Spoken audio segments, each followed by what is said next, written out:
မိတ်ဆွေအကုန်လုံးကဖြစ်ချင်ရဖြစ်နေတာပဲတခုမှအဆင်မပြေဘူးကွာဆိုပြီးတော့မှညီးသွားနေပြီလားဒီလိုညီးသွားမိတဲ့အခါတိုင်းကျွန်တော်တို့တွေကအခြေအနေအကြောင်းတရားတွေကကိုယ်စိတ်တိုင်းမကြလို့ပင်ပန်းရပါတယ်ဆိုပြီးတော့မှအပြစ်တင်တတ်ကြတယ်တကယ်စိတ်ပင်ပန်းခြင်းရဲ့တရခံကရလက်တွေအခြေအနေတွေကဘလို့ဖြစ်ရမလဲဆိုပြီးတော့မှထိန်းချုပ်နေမိရဲ့ကိုယ့်ရဲ့ရလက်အပေါ်မှာတွေ့တာမှု attachment ကြောင့်ဖြစ်ကျွန်တော်တို့အဓိပ္ပာယ်ရှိပြီးငြိမ်းအေးတဲ့ဘဝတစ်ခုကိုပိုင်ဆိုင်ခြင်းနဲ့ဆိုရင်အလုပ်တစ်ခုကိုလှုပ်ဆောင်တဲ့နေရာမှာရည်ရွယ်ချက် intention ခိုင်ခိုင်မာမာရှိဖို့လိုအပ်တယ်လို့ရလက်ပေါ်မှာတွေ့တာမှု attachment ကိုလည်းလွတ်ချနိုင်ဖို့လိုအပ်ပါ intention ဆိုတာကိုယ့်ရဲ့အတွင်းစိတ်ကခေါ်တယ်နဲ့အညီအကောင်းဆုံးစ조사ခြင်းနဲ့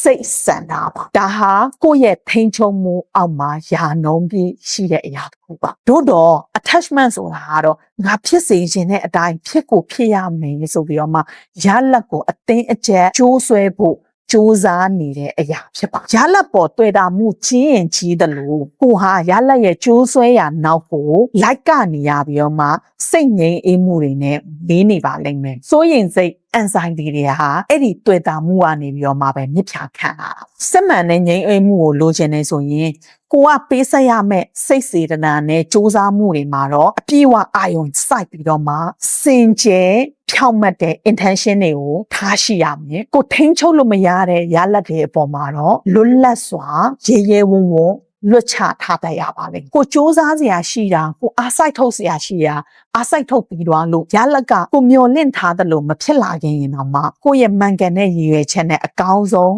လှုပ်ဆောင်ခဲ့တဲ့အတွက်ကိုယ့်ရဲ့ဂုဏ်တိတ်ခါကတော့လော့ပါတော့မှာမဟုတ်ပါဘူးအ ਨੇ ဆုံးတော့ကျွန်တော်တို့မှာနောင်တဆိုတဲ့အရာမကြံခဲ့ဘူး intention ကရှင်းလင်းစင်ကြယ်ပြီးဖြောင့်မတ်ပါစေတို့တော့ရလက်ကိုရဲဝံ့စွာလွတ်ချထားလိုက်ပါမိတ်ဆွေရဲ့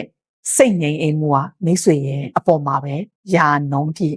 ပါတယ်အားလုံးကိုကျေးဇူးတင်ပါတယ်ကျွန်တော်တို့နောက်ထပ်ဗီဒီယိုမှာပြန်ဆောင်ကြပါမယ်